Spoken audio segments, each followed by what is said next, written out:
Hello बच्चों, कैसे हैं आप लोग। आई होप कि आप बहुत अच्छे होंगे। और आज हम पढ़ लेते हैं 12th क्लास केमिस्ट्री का एक most important topic want half गुणांक, जिसको इंग्लिश में बोलते हैं want half factor. Chapter first billion का एक मोस्ट इंपॉर्टेंट टॉपिक है, तो छोड़ना बिल्कुल नहीं है। ये वो टॉपिक है जिससे हर साल एक ना एक क्वेश्चन पेपर में आता है। जिस तरह से सूरज पूरब से निकलता है, उसी तरह से हर साल वांट हाफ गुणांक का एक ना एक क्वेश्चन पेपर में रखा हुआ मिलता है, मानो या ना मानो। इसलिए इस टॉपिक को पढ़ना बहुत ज़रूरी है यार। चलिए मैं डाल देता हूँ पहले हेडिंग, उसके बाद में बातें तो होती रहेंगी। वांट हाफ गुणांक, okay sir, okay. Want half गुणांक, ठीक है भाई। साइंटिस्ट का नाम है बेचारे का ये वांट हाफ। आप गुणांक मत सोच लिया कि गुणांक में साइंटिस्ट का नाम है, वांट हाफ साइंटिस्ट का नाम है। इसको इंग्लिश में बोलते हैं वांट, ठीक है, ऐसे लिखा जाता है want half factor. Okay okay okay भैया, ओके सर, ओके पढ़ा दो सर, हम तो पढ़ लेंगे कुछ भी। चलिए, वांट हाफ गुणांक हो गया। तो सबसे पहले कई परिभाषा निकलती हैं। वांट हाफ गुणांक की कई परिभाषा आती है, लेकिन जिस तरह से मैं परिभाषा याद करवाऊंगा ना, बिल्कुल मजा आ जाएगा आज। देखो जरा ध्यान से देखना बेटे। इसे शो करते हैं आई से, ओके सर, दिख रहा है ना साफ साफ, ओके। इसे स्मॉल आई से दर्शाते हैं, ठीक है भाई। इसको स्मॉल आई से दर्शाते हैं, ठीक है भाई। शो कर दिया स्मॉल आई से। स्मॉल आई, फिजिक्स में स्मॉल आई से इलेक्ट्रिक करंट को शो करते हैं, और यहाँ पर आई से वांट हाफ गुणांक को शो करते हैं। कितनी प्यारी बात है। तो आई बराबर हो जाएगा हमारा, यानी कि विलेय के प्रेषित मोल, ठीक है। बिल्कुल छोटी सी परिभाषा, विलेय के प्रेषित मोल, ओके, प्रेक्षित मोल, ठीक है भैया। विलेय के प्रेक्षित मोलों की संख्या शॉर्ट में लिखवा दिया मैंने, और लो कभी यार सोचो कि सर ने इतना बड़ा लिखवाया। दूसरा विलेय के सिद्धांत, विलेय के प्रेक्षित मोल, ओके, विलेय के प्रेक्षित मोल और विलेय के सैद्धांतिक मोल, सैद्धांतिक मोल। अरे सर परिभाषा तो बिल्कुल आपने चेंज करवा दी। इसका फॉर्मूला एक और आता है। हाँ जरूर आता है, एक फॉर्मूला और आता है, और वो फॉर्मूला होता है अणुसंख्यक गुणधर्म। कि आप लिख सकते हो अणुसंख्यक गुणधर्म के प्रेक्षित मान, अणुसंख्यक गुणधर्म का प्रेक्षित मान अपॉन अणुसंख्यक गुणधर्म का सैद्धांतिक मान। एक परिभाषा ये भी आती है, लिख दो कोई दिक्कत नहीं है, छोटी सी परिभाषा याद कर लो काफी है, ठीक है। यानी के विलेय के, ठीक है सर, विलेय के प्रेक्षित मोल, ओके सर, ओके, विलेय के प्रेक्षित मोल, ठीक है, तथा सैद्धांतिक मोल, ओके सर, ओके ओके। विलेय के प्रेक्षित मोल तथा सैद्धांतिक मोल के अनुपात को हम क्या बोलते हैं? मोल के अनुपात को, ठीक है भैया, मोल के अनुपात को वांट हाफ गुणांक कहते हैं। यार कितनी छोटी परिभाषा, देखो, वांट हाफ गुणांक कहते हैं। अब ये बताओ यार, ये परिभाषा आपको याद नहीं होगी, वांट हाफ गुणांक कहते हैं, ठीक है। या आप परिभाषा लिख सकते हो और इसे स्मॉल आई से दर्शाते हैं। या आप परिभाषा लिख सकते हो कि अणुसंख्यक गुणधर्म का प्रेषित मान तथा अणुसंख्यक गुणधर्म के सैद्धांतिक मान के अनुपात को हम क्या बोलते हैं? वांट हाफ गुणांक कहते हैं। तो कई परिभाषा आती हैं, घबराना बिल्कुल नहीं है, सिंपल वाली परिभाषा लिखवाइए, विलेय के प्रेषित मोलों की संख्या तथा विलेय के सैद्धांतिक मोलों की संख्या। अब इस परिभाषा से हम क्या निकालेंगे? आगे बहुत कुछ प्रूव करने वाले हैं इसी फॉर्मूले से, इसलिए मैंने ये फॉर्मूला पहले लिखवा दिया कि इसे याद कर लो, काफ़ी आपके लिए। हाँ एक चीज़ और है बेटे, और उस चीज़ पे विशेष तौर पे तुम्हें ध्यान देना है यार। ये वांट हाफ गुणांक समझना है ना, तो शुरू से लास्ट तक तुम्हें पढ़ना ही पड़ेगा। तो यार पढ़ो ना, फिर मेहनत करो ना। तो आई का मान हमारा आता, देखो संयोजन ले लो आप, कोई आलू टमाटर नहीं है यार ये, कि संयोजन ले लो, संयोजन या वियोजन, ठीक है, फोकस करना लाइन पे। संयोजन या वियोजन के पश्चात, संयोजन या वियोजन के बाद कणों की संख्या, बहुत ही जबरदस्त टॉपिक है। लाइन पे फोकस करना है, मेरे दोस्त। संयोजन या वियोजन के बाद कणों की संख्या अपॉन संयोजन या वियोजन से पहले कणों की संख्या, ओके सर, कणों की संख्या। एक फॉर्मूला हमारा यह आता। अभी तो यार फॉर्मूले की बात चल रही है, परिभाषा की बात चल रही है, होता क्या वो पता नहीं है। चलिए साहब, अब रियलिटी में हम चेक करते हैं। यहां से परिभाषा होने के बाद अब कहानी बनती है। एग्जाम्पल नंबर फर्स्ट आता है मेरा, इस एग्जाम्पल पे ध्यान देना। जैसे मेरे पास नमक है, अरे सर नमक का बांट हाफ गुणांक मैं कैसे निकालूंगा? प्रॉब्लम तो इस बात की है, 3 एग्जाम्पल लूंगा और तीनों एग्जाम्पल से बांट हाफ गुणांक को क्लियर करेंगे। इसलिए मैंने परिभाषा लिखवा दी, विलेय के प्रेक्षित मोलों की संख्या तथा विलेय के सैद्धांतिक मोलों की संख्या के अनुपात को हम बांट हाफ गुणांक कहते हैं। एक छोटी सी परिभाषा याद कर लो बढ़िया करके, दिमाग में फांस लो जबरदस्ती, ना याद हो तो पूछो बार बार, रिपीट मारो बार बार, जबरदस्ती याद करो, कैसे याद में होगी यार। चलिए आगे देखते हैं। तो नमक को जब मैं आयनों में तोड़ूंगा तो Na+ और Cl- आयन टूट गया, कितने आयन हो गए मेरे पास? 2। अब सिंपल सी बात है, अगर मैं परिभाषा I का मान निकालूंगा बांट हाफ गुणांक का, तो मेरे दोस्त यहाँ संगुणन हुआ है या वियोजन हुआ है? जल्दी बताओ, यहाँ संयोजन हुआ है या वियोजन हुआ है? तो सिंपल सी बात है, आप बोलोगे सर यहाँ संयोजन हुआ है। संयोजन मतलब सनगुणन हुआ है, सनगुणन जुड़ा है, नहीं बेटा, यहाँ क्या हुआ? वियोजन हुआ है, ठीक है। यानी कि यहाँ क्या हुआ है? NaCl का क्या हुआ? वियोजन हो गया। तो NaCl जो है वो Na+ और Cl- आयनों में टूट गया है, मतलब यहाँ पर NaCl का वियोजन हो चुका है। ओके, वियोजन हो चुका। तो परिभाषा क्या है हमारी? संयोजन या वियोजन के बाद कणों की संख्या। अरे संयोजन या वियोजन के बाद कितने आयन आ गए हैं हमारे? 2 आ गए हैं, और पहले कितने मोल हैं? तो ये जो है एक अणु की संख्या, तो कितना आ गया बेटे मेरे पास? 1। तो अगर मैं बांट हाफ गुणांक का मान निकालूंगा तो कितना आया मेरे पास? 2 आया है। कितना आया बेटे? 2 आया। तो ध्यान देना, वियोजन के बाद कणों की संख्या अपॉन वियोजन से पहले कणों की संख्या, ठीक है। यहां मैंने फॉर्मूला लगा दिया। तो यहां क्या हुआ है? NaCl का वियोजन हुआ है। अब यहां पर आप बांट हाफ गुणांक का मान चेक करो। बांट हाफ गुणांक का मान कितना आया? 2 आया। इसका मतलब है अगर विलेय पदार्थ का वियोजन होता है तो बांट हाफ गुणांक का मान 1 से हमेशा ज्यादा आएगा। अगर वियोजन होता है तो बांट हाफ गुणांक का मान 1 से ज्यादा आएगा। अच्छा, एक एग्जांपल और से क्लियर करें, हर एक एग्जांपल में यही चीज होगी हमारी। चलो मैं इसका A नंबर एग्जांपल का ये ले दिया हूं और इसका B नंबर में ये ले दिया हूं, ठीक है। लाइन पे फोकस करना। जैसे मैंने ले लिया K2SO4, क्या इसका संयोजन होगा या वियोजन होगा? देख लेते हैं एक बार तोड़ के। 2K पे क्या आ जाएगा मेरे पास? प्लस आ जाएगा, और SO4 पे क्या आएगा मेरे पास? माइनस आएगा, ठीक है। कितने आयन हो गए चेक कर लेते हैं, I का मान निकालते हैं। अब यहाँ वियोजन हुआ है, संयोजन नहीं हुआ है। क्या हुआ है? यहाँ वियोजन हुआ है। तो अब वियोजन के बाद कणों की संख्या कितनी है? 2 और 1 3 है, और वियोजन से पहले अणु कितने हैं मेरे पास? पोटेशियम सल्फेट का वो 1 है। तो यहाँ पे I का मान कितना आ गया है भाई? यहाँ सर I का मान 3 आ गया। तो क्या 1 से कम आया है, ज्यादा आया है? अगर किसी विलेय पदार्थ का आयनन हो जाता है तो I का मान हमेशा 1 से अधिक आना है। अभी लिख पाऊंगा मैं। सेकंड नंबर पर आ जाते हैं भैया, इसका दूसरा नंबर मेरे पास आ जाता है। दूसरा नंबर मेरे पास आता। अब बात करेंगे हम सनगुणन की, यानी कि संयोजन की, जुड़ने की। ओके, मेरे पास एक एग्जांपल है, वो है CH3COOH का। क्या नाम है इसका? एसिटिक एसिड होता है। जब मैं इसका आयनों में तोड़ता हूं ना तो ये आयनन तो हो जाता है, लेकिन असल में क्या होता है कि CH3COOH के 2 अणु आपस में मिलते हैं और ये आपस में भैया जुड़ जाते हैं, यानी कि इसका सनगुणन हो जाता है। यहाँ पे एक बॉन्ड बन जाता है OO के बीच में, ठीक है।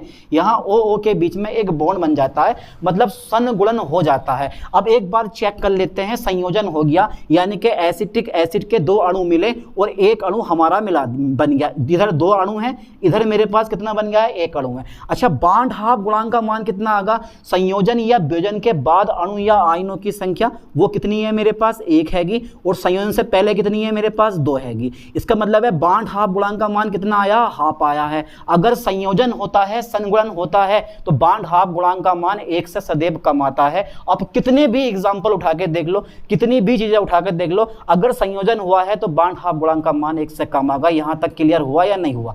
बिल्कुल साफ बात, बिल्कुल क्लियर है। कोई रटने की जरूरत नहीं है, सिर्फ समझने की जरूरत है, और समझते आप बहुत ज्यादा हो, ठीक है। तो I बराबर हो गया हाफ। हाफ का मतलब ये हुआ कि अगर संयोजन होता है, यानी कि सनगुणन होता है, तो सिंपल सी बात है, अगर सनगुणन हुआ है, लाइन पे ध्यान देना, तो बांट हाफ गुणांक का मान 1 से कम आएगा, ठीक है। अब थर्ड कंडीशन मेरे पास एक ऐसी भी आती है मेरे दोस्तों, और वो थर्ड कंडीशन ऐसी होती है कि अगर ना तो संयोजन हो विलेय पदार्थ का, ना वियोजन हो, तो क्या होगा? यूरिया हो गया, चीनी हो गई, ग्लूकोज हो गए। तो बहुत सारे पदार्थ ऐसे होते हैं, बहुत सारे पदार्थ यानी कि वैद्युत आणव भट्टे ऐसे होते हैं जिनका आयनन होता ही नहीं है। फॉर एग्जाम्पल, अगर मैं ग्लूकोज को पकड़ूं और ग्लूकोज को आप जल में घोल दो, C6H12O6, ये ग्लूकोज का फॉर्मूला होता है। जल में घोलने के बाद ये क्या बन जाएगा? तो भी ये ग्लूकोज ही रहना है। यूरिया को जल में घोल दो तो भी वो यूरिया ही रहना है, ठीक है। इनका ना संयोजन होता है ना वियोजन होता है। अब एक बात चेक कर लो, एक बात यहाँ चेक कर लो कि संयोजन से यानी कि पहले कितनी थी अणुओं की संख्या, 1 थी,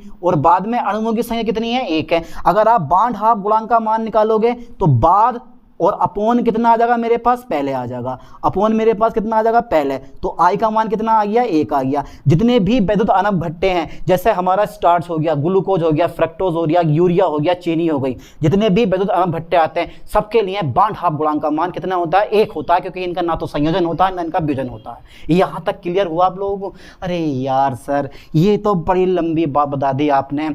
समझते समझते समझोगे, एक बार में सब कुछ समझ में नहीं आने वाला। बस मौके पे चौका मारना है, छक्का नहीं मारना है, चौका मारना है, ठीक है।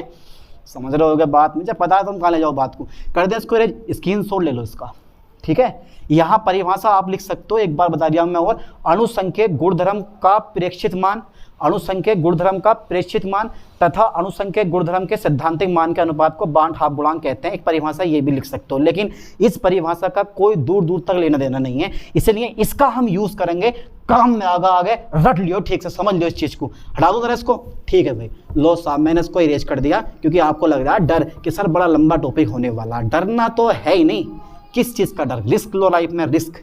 जितना बड़ा रिस्क इतनी बड़ी कामयाबी। चलिए आगे देखते हैं, ठीक है। आई का मान बना गया, तो मैंने क्या बोला, नोट करने वाली बात है, नोट करो। पूरा क्लियर करवा के जाऊंगा मैं आज आपका ये बांड हाफ गुणांक। नोट कर लो। क्या नोट करना है सर? अरे बहुत कुछ नोट करना है, अभी शुरुआत ही तो हुई है। अगर आई का मान क्या होता है, अगर आई का मान 1 से अधिक होता है, 1 से अधिक है हो तो, यदि, चलो बेटा, यदि आई बराबर 1 हो तो, यानी कि आई का मान 1 से अधिक हो तो, ठीक है, विलेय पदार्थ का क्या होगा बेटे, विलेय का वियोजन होता है, विलेय का वियोजन होगा, विलेय का वियोजन होता है, ठीक है। ओके, ये लाइन नोट कर लेना, बहुत स्पेशल लाइन है। अगर आई का मान 1 से कम हो तो विलेय पदार्थ का क्या होगा बेटे, विलेय का संगुणन होता है, यानी कि संयोजन होता है। ओके, संयोजन होता है, ठीक है, संयोजन होता है। और अगर आई का मान 1 हो तो, अगर आई का मान 1 हो तो विलेय पदार्थ का, विलेय का भैया ना तो संयोजन होता है, ना ही क्या होता है, वियोजन होता है। ना ही क्या होता है बेटे, वियोजन होता है। हो तो विलेय का संयोजन वियोजन नहीं होता, नहीं होता है।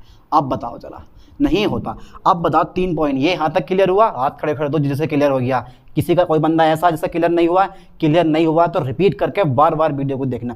चलिए साहब, चलिए अब आपको पता होना चाहिए कि अणुसंख्यक गुणधर्म कितने प्रकार के होते हैं। तो नॉर्मल सी बात है, 4 प्रकार के होते हैं। सबसे पहले नंबर पे कौन सा आता है? परासरण दाब आता है। दूसरे नंबर पे कौन सा आता है साहब, जल्दी बता दो? क्वथनांक का उन्नयन आता है, बास दाब का अवनमन आता है, हिमांक का अवनमन आता है। आखिर इनमें और बांड हाफ गुणांक में क्या संबंध होगा? कोई संबंध भी है या नहीं है? तो सिंपल सी बात है, पता होना चाहिए। अणुसंख्यक गुणधर्म जितने भी होते हैं is directly proportional two molecules of solute, यानी कि विलेय पदार्थ के अणुओं की संख्या के क्या होते हैं? अनुक्रमानुपाती होते हैं। क्लियर हुआ यहां तक कि अणुसंख्यक गुणधर्म विलेय पदार्थ की अणुओं की संख्या पर निर्भर करते हैं। अणुओं की संख्या जितनी ज्यादा होगी, अणुओं की संख्या जितनी ज्यादा होगी अणुसंख्यक गुणधर्म उतने ज्यादा होंगे। अणुओं की संख्या जितनी कम होगी अणुसंख्यक गुणधर्म उतने कम होंगे। अब फॉर एग्जांपल अगर मैं इसकी बात करूं, अगर मैं इसकी बात करता हूं तो यहां पर अणुओं की संख्या कम हो गई, मतलब अणुसंख्यक गुणधर्म कम हो गए। यहां पर अणुओं की संख्या कितनी हो गई? आधी हो गई। तो जितने भी अणुसंख्यक गुणधर्म थे सबके सब आधे हो गए। और यहां पर अणुओं की संख्या कितनी होगी तुम्हारे पास? यानी कि यहां पर अणुओं, यानी कि आयनों की संख्या जो बांड हाफ गुणांक आया 3, तो सबके सब 3 गुना हो गए। अगर आ गया 4 तो सबके सब 4 गुना हो गए। अगर आ गया आई का मान 2 तो सबके सब 2 गुना हो गए। ये चीज क्लियर कर लो, बिल्कुल ये चीज बिल्कुल क्लियर कर लो, क्योंकि ये चीज समझने वाली है। ठीक है, चलिए आगे देखता हूं मैं, आगे देखता हूं। तो अणुसंख्यक गुणधर्म, ध्यान देना बेटा लाइन पे, अणुसंख्यक गुणधर्म, ओके ओके ओके, अणुसंख्यक गुणधर्म तथा बांड हाफ गुणांक में संबंध। अणुसंख्यक गुणधर्म तथा बांड हाफ गुणांक में संबंध, बांड हाफ गुणांक में संबंध, गुणांक में संबंध। तो कुछ पॉइंट मैं लिखवाने वाला हूं, सबका नहीं लिखवाऊंगा। तो पहला नंबर आपने पढ़ रखा है, पहला नंबर आपने पढ़ रखा है, मैं पहला नंबर ले रहा हूँ। चलो मैंने ले लिया क्वथनांक का, मतलब मैंने ले लिया बास दाब का अवनमन। ओके, बास दाब का अवनमन ले लिया मैंने, ठीक है, बास दाब का अवनमन। तो पता होना चाहिए, शो करता हूं मैं इसको कैसे, बास दाब के अवनमन को शो करते हैं हम डेल्टा पी से। बास दाब का अपेक्षिक अवनमन है तो delta P upon P zero मैंने कर दिया, विलायक के बास दाब से भाग कर देना है, बास दाब का अपेक्षिक अवनमन निकल आएगा। और मोल अंश के समानुपाती होता, काय के बेटे मोल अंश के समानुपाती होता, बस यहाँ पर आपको आई से मल्टीप्लाई कर देनी है, यहाँ पर आपको आई से मल्टीप्लाई कर देनी है। तो ये रिलेशन बैठ गया मेरे पास, बास दाब का अवनमन तथा बांड हाफ गुणांक में संबंध। अच्छा ठीक है, दूसरा नंबर मैं कह लेता हूँ, ये विलेय का मोल प्रवाह है, यानी कि ओके सही है, कोई दिक्कत नहीं है। दूसरा आता है क्वथनांक का उन्नयन, ठीक है भैया, क्वथनांक का उन्नयन। आखिर ये क्वथनांक का उन्नयन क्या होता है, या क्वथनांक में उन्नयन में लिख सकता हूँ, क्वथनांक में उन्नयन में लिख सकता हूँ elevation of boiling point. Okay sir, okay. तो इसको तुम्हें पता होना चाहिए कि डेल्टा टी भी जो होता है वो भैया के बी इंटू एम होता है, पता होना चाहिए ना, के बी इंटू एम। न्यूमेरिकल बहुत ज़्यादा है, यानी कि एक बड़ा फॉर्मूला आता है 1000 गुणा के बी गुणा small W upon delta T B गुणा कैपिटल डब्ल्यू। बस इसमें भी हमें आई से मल्टीप्लाई कर देनी है, इसमें भी हमें आई से मल्टीप्लाई कर देनी है। क्या यार ये चीज़ आपके क्लियर नहीं हो रही है? बहुत काम का फॉर्मूला है, न्यूमेरिकल इस साल ही पूछा गया है पेपर में, ना मानो तो पेपर खोल के दिखाऊं, रखा मेरे पास पेपर। चलिए छोड़ो, आगे बढ़ाते हैं। थर्ड नंबर मेरे पास आ गया, थर्ड नंबर मेरे पास आ गया हिमांक में अवनमन। क्या क्या बेटे? हिमांक में अवनमन। ओके, हिमांक में ये m4 मोललता है, और इस m का मान आप चाहो तो उठा के रख सकते हो, कितना होता है स्मॉल w गुणा 1000 गुणा कैपिटल स्मॉल m गुणा कैपिटल w, वो भी काय में ग्राम में आ जाएगा ये, ठीक है, यहाँ पर रख देना तो हमारा फॉर्मूला ड्राइव हो जाएगा। ओके चलिए, इसकी जरूरत ना पड़ेगी, तुम्हें इतने रहने दो, काफ़ी है। तो हिमांक में अवनमन, अगर आप हिमांक में अवनमन लोगे तो हिमांक में अवनमन को यहाँ आने वाला है नहीं, आ जाएगा, आ तो जाएगा। चलिए साहब, कहीं कट ना जाए यार। डेल्टा टी एफ बराबर होता है के एफ गुणा कितना होता है स्मॉल एम, ठीक है। तो यहाँ पर जो है आपको गुणा कर देनी है किससे? स्मॉल आई से। तो ये बन गया हमारे पास हिमांक के अवनमन और बांड हाफ गुणांक में संबंध, आ जाएगा, ठीक है, आ तो गया यार। चलिए आगे बढ़ाते हैं चीज़ को, दिख रहा है ना ये डेल्टा टी एफ बराबर आई गुणा के एफ इंटू एम। तो सिंपल सी बात है। तो ये जो है थोड़ा सा नियम में संशोधन कर दिया गया, जो पुरानी चीज़ें थी उनको नया बना दिया गया है। आगे मैं करता हूँ जरा चीज़ को, घबराओ मत, घबराने से कुछ ना होने वाला है, जितना डरोगे उतनी जल्दी मरोगे, तो डरना तो बिल्कुल नहीं है। आ गया मेरे पास third fourth number. Fourth number में यार मैं इसको ना यहाँ से इरेज करके मैं यहाँ लिख दे जाऊँ, क्योंकि शायद मेरे ख्याल से इसको दिख नहीं रहा होगा आप लोगों को, तो मैं ये यहाँ लिख दे जाऊँ डेल्टा टी एफ आई गुणा के एफ और इंटू हमारा एम, और एम की जगह मोललता होती है m4 मोललता, आप एम की जगह एम का मान लगा सकते हो, ठीक है। चलिए आगे देखते हैं। अब हमारा जो फोर्थ नंबर है वह है हमारा कौन सा बेटे? परासरण दाब। ओके ओके, परासरण दाब। आपने फॉर्मूला पढ़ रखा परासरण दाब का, क्या होता है? पाई बराबर सी आर टी, यही तो होता है। C for concentration of solution, R for gas constant and T for यानी कि R for solution constant billion स्थिरांक and T for absolute temperature. तो यू नो I से हमें मल्टीप्लाई कर देनी है, तो पाई बराबर I गुणा CRT। सब पीछे वाली कहानी है, बस I से हमें गुणा करनी है, और ये टॉपिक तुम्हारा बिल्कुल क्लियर होता हुआ नजर आ रहा है। आगे करेंगे न्यूमेरिकल, ध्यान देना, A to Z न्यूमेरिकल करने वाले हैं आज इससे। चलिए आगे बढ़ाते हैं इस चीज़ को। परासरण दाब हमारा क्लियर हो गया, चारों के चारों अनुसंख्यक गुणधर्म जो हमारी बुक में दे रखे हैं चारों के चारों, वो मैंने लिखवा दिए। और पांचवा कोई है पढ़ा हो तो मुझे बता दो, बुक में याद तो बहुत आ रही है, बता नहीं सकते हो। चलिए आगे देखते हैं आप। ठीक है भाई, ठीक है। अब मैं एक ऐसा पॉइंट करवाने वाला हूँ जिस पर आपको विशेष तौर पे ध्यान देना, ठीक है। अब वो पॉइंट मेरे पास क्या हो सकता है? वो पॉइंट है मेरे पास बहुत ही इंपॉर्टेंट पॉइंट है बेटे, पेपर में न्यूमेरिकल पूछे जाते हैं इससे, नीट लेवल के लिए तो बहुत ज़रूरी है ये वाला, यानी कि वांट हाफ गुणांक। लाइन पे फोकस करना है, वांट हाफ गुणांक, ठीक है सर, वांट हाफ गुणांक। ओके ओके, तथा तथा तथा वांट हाफ गुणांक तथा वियोजन की मात्रा, वांट हाफ गुणांक तथा वियोजन की मात्रा अल्फा में संबंध। वियोजन की मात्रा को शो करेंगे यहाँ अल्फा से, अल्फा में संबंध हमें निकालना, ठीक है। ओके ओके ओके, चलिए साहब, बांड हाफ गुणांक तथा वियोजन की मात्रा अल्फा में संबंध, छोटी सी है नन्या। अच्छा बताओ, इजी रूप में करवाऊं या डिफिकल्ट रूप में करवाऊं? पहले तो आप मुझे ये बताओ, इजी वाला करवा दूं? ठीक है, देखो सबसे पहले विलेय का 1 मोल लेना है, और जब विलेय का 1 मोल लोगे, और उसको बिलियन में घोलोगे तो वो तुरंत क्या होगा, आयनों में टूट जाएगा, कणों में टूट जाता है ना। तो मैं सबसे पहले मैं देखो एक ही मोल ले रहा हूँ, थोड़ा सा लिखना पड़ेगा, हल्का सा ले रहा हूँ, 1 पॉइंट। माना बिलियन में विलेय पदार्थ का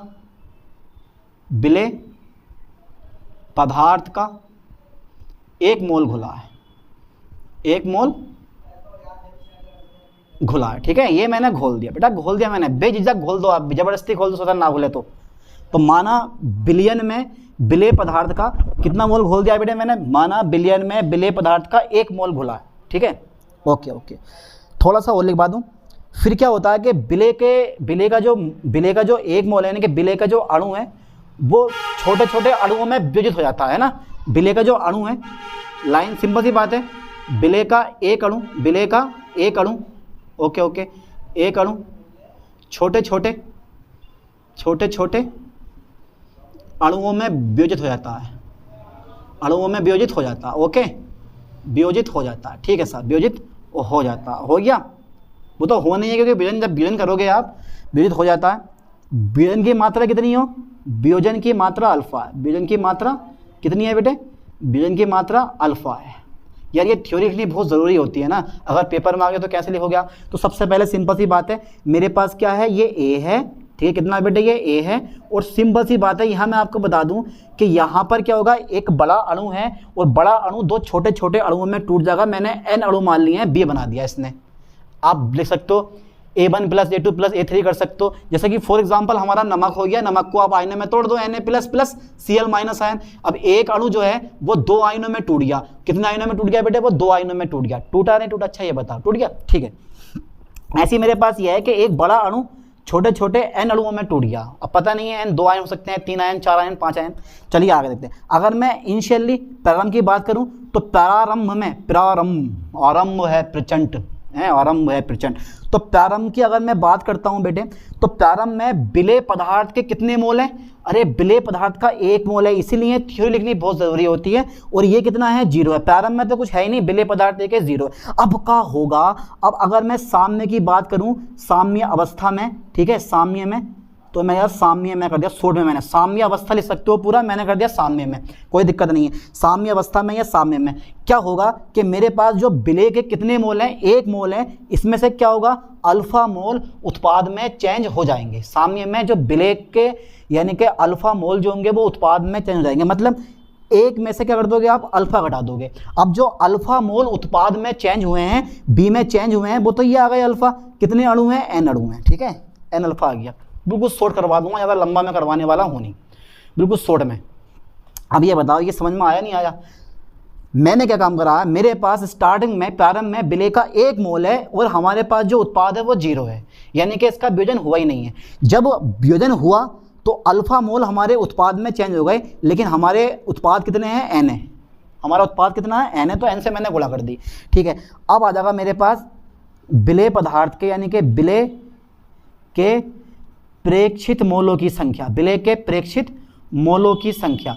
ओके सर, विलेय के प्रेक्षित मोलों की संख्या, ठीक है भैया, विलेय के प्रेक्षित मोलों की संख्या। तो ये प्लस ये 1 - अल्फा प्लस के n अल्फा, ओके, 1 - के अल्फा प्लस के n अल्फा। और सैद्धांतिक मोल कितने हैं, 1 मोल है, जो कि मैंने लिया है। अरे भैया सैद्धांतिक मोल कितना लिया है मैंने, 1 मोल लिया। इसको मैं इरेज कर दूँ, स्क्रीनशॉट ले लेना इसका, ठीक है। चलिए मैं इसको इरेज कर देता हूँ, ओके। तो यहाँ पर जो सैद्धांतिक मोल लिया है हमने विलेय पदार्थ का, वो कितने मोल लिए हैं, 1 मोल लिया। तो लिख दे रहा हूँ यहाँ पे कि विलेय पदार्थ का यानी कि विलेय के सैद्धांतिक मोलों की संख्या, ठीक है, विलेय के सैद्धांतिक मोलों की संख्या। ओके सर, ओके, विलेय के सैद्धांतिक मोलों की संख्या। ये तो हमने कितनी ली है, 1 ली है मात्र, ठीक है, 1 ली है। रियलिटी में विलेय पदार्थ का कितना मोल है, 1 मोल है। और प्रेक्षित मोल कितने हैं हमारे पास, 1 - अल्फा प्लस के n अल्फा। अब अपना बांड हाफ गुणांक का फॉर्मूला लगाओ और भैया यहाँ लिख दो कि विलेय के प्रेक्षित मोल, ठीक है, विलेय के प्रेक्षित मोल, एक तो सब ऐसा है यार, विलेय के प्रेक्षित मोलों की संख्या। देखो यहाँ इस फॉर्मूले का यूज हुआ, इसलिए मैंने ये वाला फॉर्मूला यूज करवाया, वो वाला फॉर्मूला मैंने लिखवाया ही नहीं है क्योंकि उस फॉर्मूले का यहाँ पर यूज ही नहीं है। और अपोन में कितना आ जाएगा आपका, अपोन में आ जाएगा विलेय के सैद्धांतिक मोल, विलेय के सैद्धांतिक मोलों की संख्या। ओके सर, ओके, विलेय के सैद्धांतिक मोलों की संख्या, विलय के सैद्धांतिक मोलों की संख्या। ठीक है सर।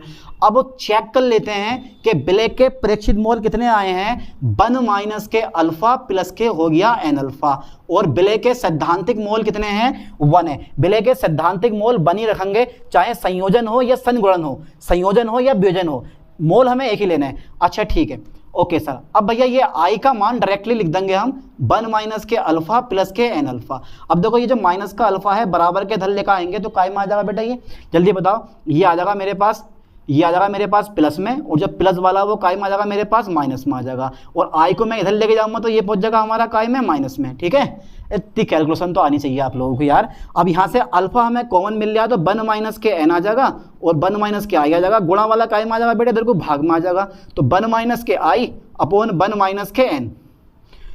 ठीक है, अल्फा का मान आ गया 1 minus K I upon 1 minus K N is a right formula, but थोड़ा सा चेंज और करना है, ऊपर से भी आपको माइनस कॉमन ले लेना है, नीचे से भी आपको माइनस कॉमन लेना है, यानी कि अल्फा बराबर कर दूंगा मैं आई माइनस के 1 और एन माइनस के 1। ठीक है, और यही क्या है मेरे पास बेटे, ये क्या चीज़ है जो मैंने निकाला, यह है बांड हाफ गुणांक। ठीक है, यह है बांड हाफ गुणांक।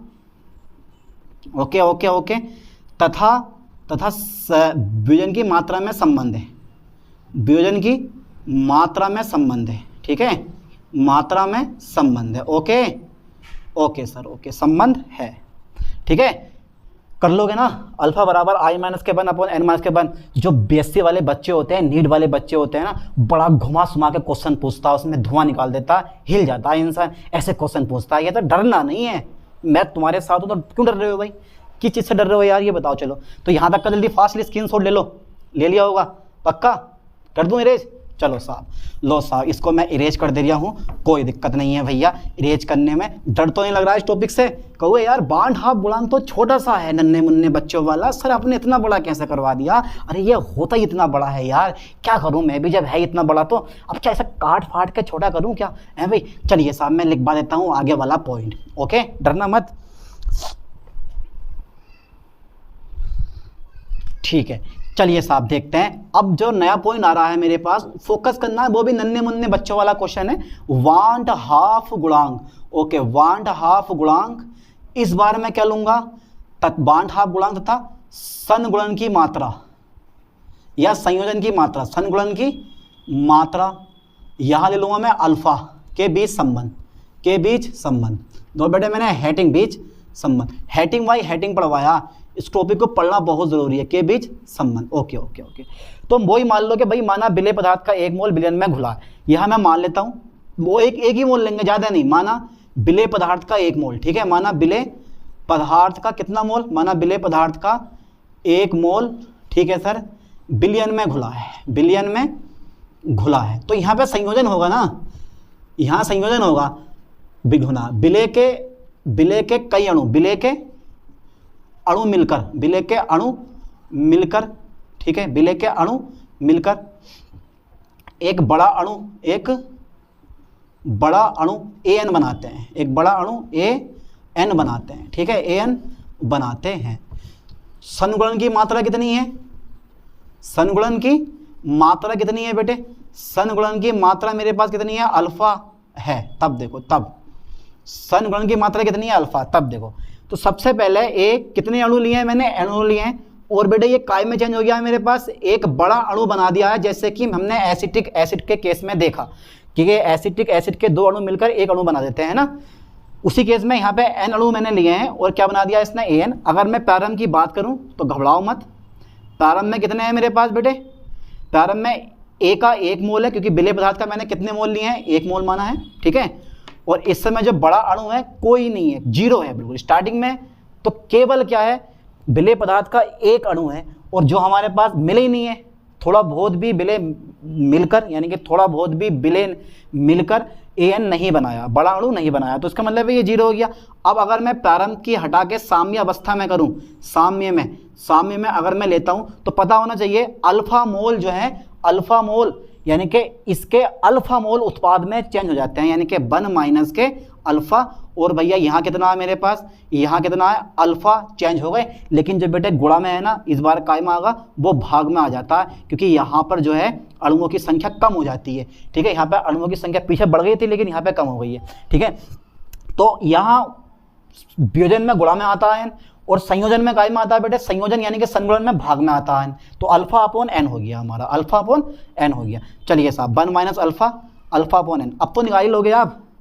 तो अब आ जाएगा मेरे पास विलेय के प्रेक्षित मोलों की संख्या। ठीक है सर, विलेय के प्रेक्षित मोलों की संख्या, विलेय के प्रेक्षित मोलों की संख्या। ठीक है भाई, विलेय के प्रेक्षित मोलों की संख्या आ जाएगी 1 माइनस अल्फा, सबको जोड़ दो, अल्फा अपॉन एन, ऐसे रहने दो, बाद में कर लेंगे।